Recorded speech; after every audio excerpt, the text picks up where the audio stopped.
घरातील तणावपूर्ण नकारात्मक वातावरणात स्वतःला आनंदी कसे ठेवायचे? दुसऱ्यांच्या चुका काढू नका, स्वतःवर लक्ष द्या, चिडचिड करू नका.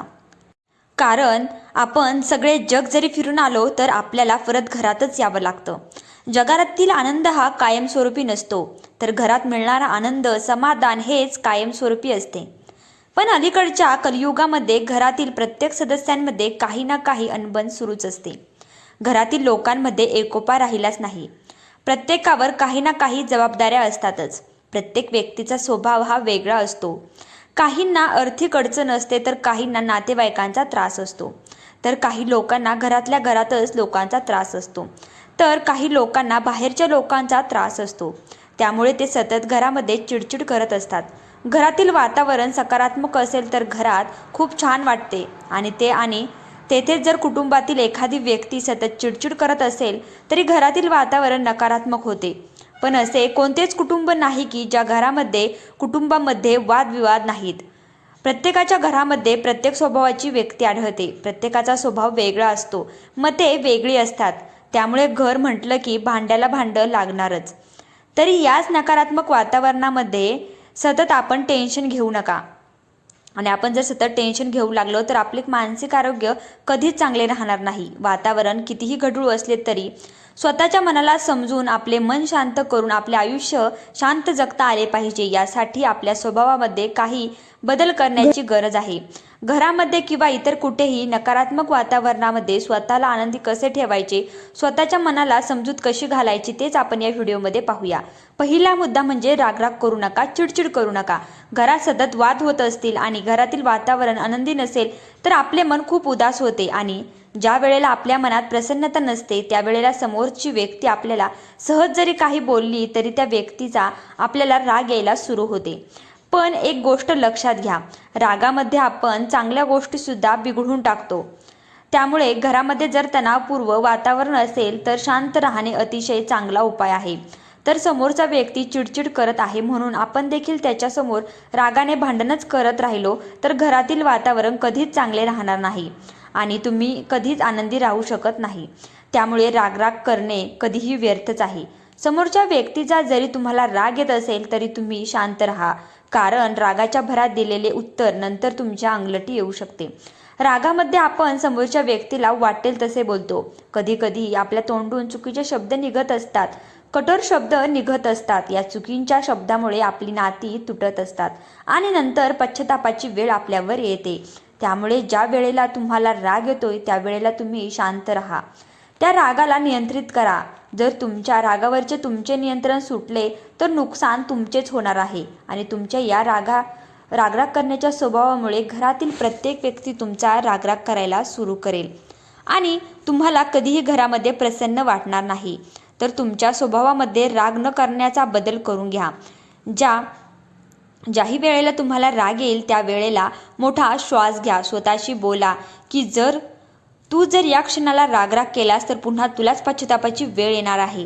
त्यामुळे नेहमी शांत राहा आणि तणावपूर्ण वातावरणात देखील तुम्ही प्रसन्नता अनुभवा. बोलण्याची पद्धत सुधारा. घरामध्ये ज्या वेळेला वाद सुरू होतात त्यावेळेला आपल्याला असे वाटते की समोरचा व्यक्ती चुकीचा आहे, पण कित्येक वेळा आपण देखील चुकीचे असतो, हे लक्षात घ्यायला हवे. आणि ज्याला आपली चूक शोधण्याची सवय असते तो व्यक्ती कधीही स्वतःला त्रास करून घेत नाही. कित्येक वेळेला समोरचा व्यक्ती आपल्याशी जसा वागतोय, जसा बोलतोय तसेच आपण देखील त्याच्याशी बोलायला सुरू करतो. कधी कधी आपण बोलताना देखील तिरस्काराने किंवा उच्च स्वरात बोलत असतो. कधी कधी आपल्या तोंडूनही चुकीचे शब्द बाहेर पडून समोरच्या व्यक्तीचा अपमान होत असतो, पण ते आपल्या लक्षात येत नसतं आणि यामुळे कित्येक वेळा घरातील लोक आपल्यापासून दूर राहायला सुरू करतात आणि याचमुळे घरातील वातावरण हे खूप तणावपूर्ण नकारात्मक होते. घरात संपूर्ण नकारात्मकता पसरते. कित्येक वेळा आपले सगळ्यात मोठे नुकसान आपल्या जिभेमुळेच होत असते. आपल्या या जिभेवर म्हणजेच आपल्या बोलण्यावर आपले नियंत्रण असेल, आपण महत्त्वाचे आणि मोजकेच बोलत असू तर नक्कीच आपली मनशांती टिकून राहील. आपले शब्द, आपली वाचा जर सकारात्मक आपुलकीची असेल तर घरात वातावरण कधीच नकारात्मक होणार नाही. आपली बोलण्याची पद्धत नेहमी समोरच्या व्यक्तीच्या भावनेला अनुसरून प्रेमाने असेल तर आपला शत्रूसुद्धा आपला होऊ शकतो. मग तर आपली घरातलीच लोक आपल्याशी का बरं दुश्मनी घेतील?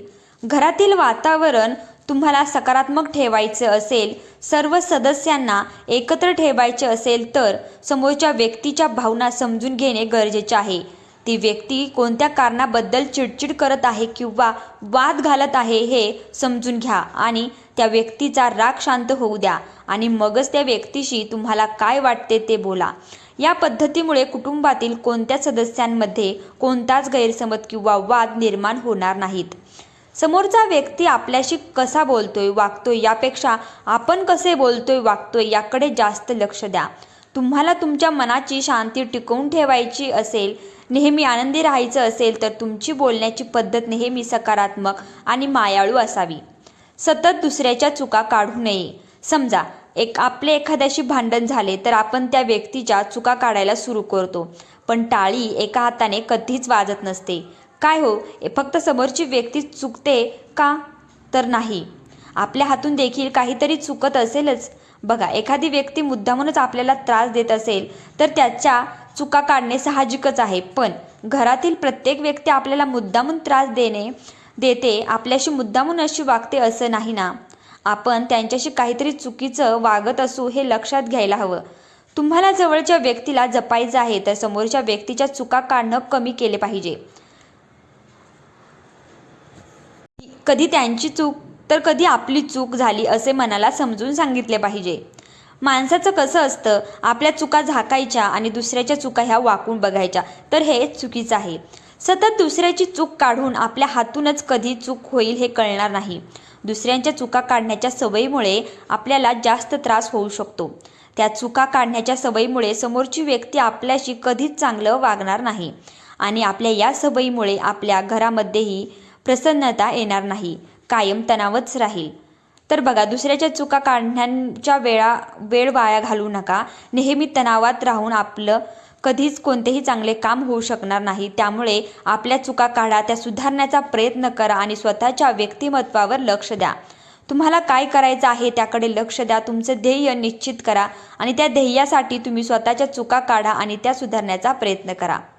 यामुळेच तुम्ही तुमच्या ध्येयापर्यंत लवकर पोहोचू शकाल.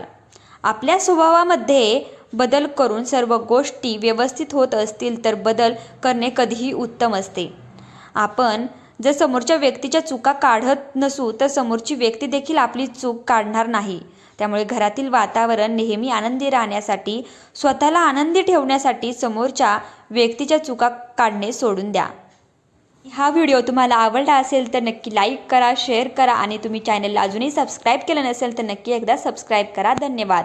आणि हा व्हिडिओ शेवटपर्यंत पाहिल्याबद्दल तुमचे सर्वांचे मनापासून आभार. श्री स्वामी समर्थ. श्री गुरुदेव दत्त.